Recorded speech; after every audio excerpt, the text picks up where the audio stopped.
तरह पूर्ण ब्रह्म इस संसार में मौजूद सभी जीवों का माता पिता है, तो फिर उसके जीवों का गला काटने वालों से वो कैसे खुश हो सकता है। एक तरफ तो उसके जीवों को मार रहे हो और दूसरी तरफ उसे प्रसन्न करके उससे लाभ प्राप्त करने की बाट देख रहे हो। दोनों चीजें एक साथ कैसे हो सकती हैं? दर्शकों, हिंदू धर्म के पवित्र चारों वेद व चारों वेदों का सारांश पवित्र श्रीमद् भागवत गीता हमारे सदग्रंथ है।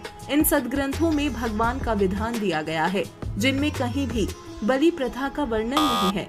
इनके अलावा यदि किसी पुराण या उपनिषद में बलि प्रथा का वर्णन है तो वो पूर्ण परमात्मा का आदेश नहीं है। उसे मानना परमात्मा के विधान का उल्लंघन करने के समान है। जैसे एक समय एक व्यक्ति की दोस्ती एक पुलिस थानेदार से हो गई।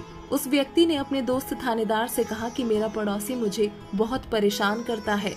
थानेदार ने कहा कि मार लट, मैं आप निपट लूंगा। थानेदार दोस्त की आज्ञा का पालन करके उस व्यक्ति ने अपने पड़ोसी को लठ मारा। सिर में चोट लगने के कारण उस पड़ोसी की वहीं मृत्यु हो गई। उसी क्षेत्र का अधिकारी होने के कारण वो थाना प्रभारी अपने दोस्त को पकड़ कर लाया, कैद में डाल दिया तथा उस व्यक्ति को मृत्यु दंड मिला। उसका दोस्त थानेदार कुछ मदद नहीं कर सका, क्योंकि राजा का संविधान है कि यदि कोई किसी की हत्या करेगा तो उसे मृत्यु दंड प्राप्त होगा।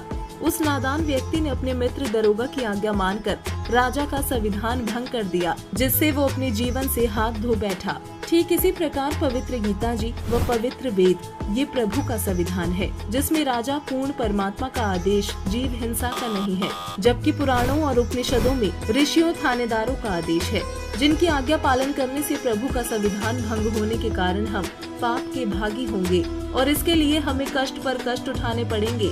इसलिए पशु बलि, जीव हिंसा हमें नहीं करनी चाहिए, क्योंकि पवित्र श्रीमद् भागवत गीता अध्याय 16 श्लोक 23 में कहा है कि जो शास्त्र विधि को त्याग कर मनमाना आचरण करते हैं, उनको ना कभी सुख होता है, न सिद्धि प्राप्त होती है और ना ही उनका मोक्ष होता है। इसके बाद श्लोक 24 में कहा है कि इसलिए कौन से कर्म करने चाहिए और कौन से नहीं, इस अवस्था में शास्त्र ही प्रमाण है।